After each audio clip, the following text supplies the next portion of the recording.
Les destinations lointaines, inconnues, sauvages, préservées, se font rares pour celui qui veut découvrir l'essence et la nature intime de ces contrées peu fréquentées. Peu de terres privilégiées gardent encore le pouvoir d'étonner, de séduire. Imaginez une presqu'île de 1700 km du nord au sud, large parfois de 60, coincée entre l'océan Pacifique et le golfe de Californie, plus connu sous son ancien nom de mer de Cortés, qui la sépare de la mère patrie, le Mexique. Un spectacle étonnant s'offre à nos yeux. Des airs immaculés, cactus géants,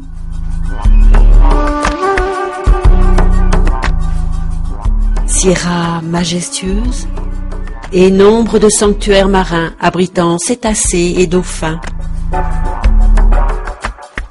Tel un Eldorado caressé par les rayons d'un soleil imperturbable, ce paradis de la nature a su préserver jalousement toutes les composantes de ce rêve. La majeure partie de cette terre est un désert de cactés, Cirios,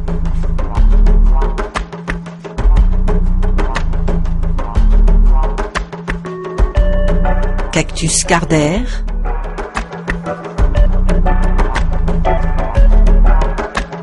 Cholla, Dorothée, plantes que l'on ne trouve nulle part ailleurs, et de roches. Là où l'eau est présente, la végétation devient luxuriante, avec palmiers, papyrus, manguiers, papayers.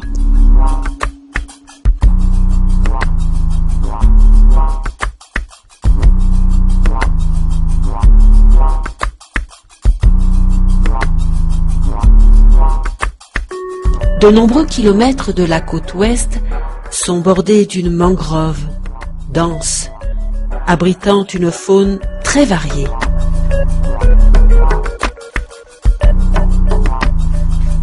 Certains déserts dans le monde sont inaccessibles, d'autres n'attirent personne car il n'y a rien à y exploiter. D'autres enfin sont protégés et deviennent des parcs naturels nationaux. Mais la Baja California a attiré beaucoup d'aventuriers en quête d'or, qui pendant 4 siècles ont essayé de la domestiquer. Peine perdue. Elle reste pratiquement identique à ce qu'elle devait être il y a plusieurs milliers d'années.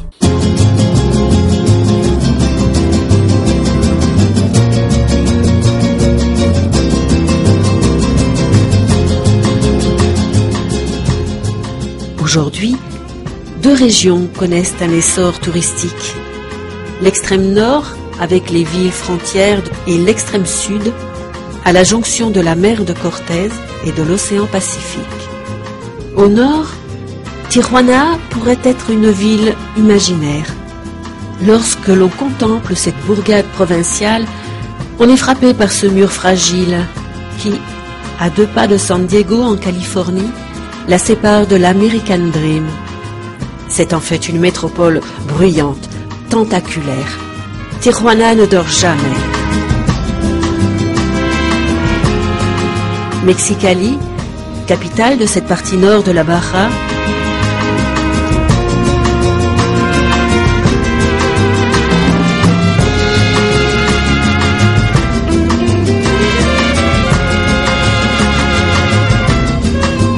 San Felipe, la rencontre du désert et de la mer. Ensenada, l'ouverture vers le grand large.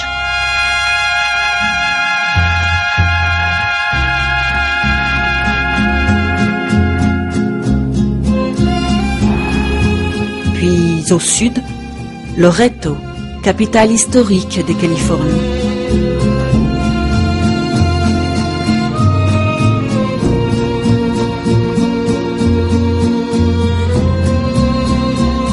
La Paz, un trésor caché, Un havre de paix pour John Steinbeck.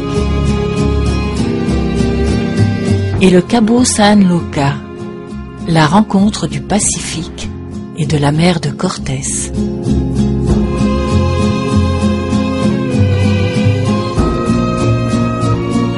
Entre ces deux pôles touristiques, de nombreux points de la Baja constituent de véritables petits paradis voués à l'écotourisme.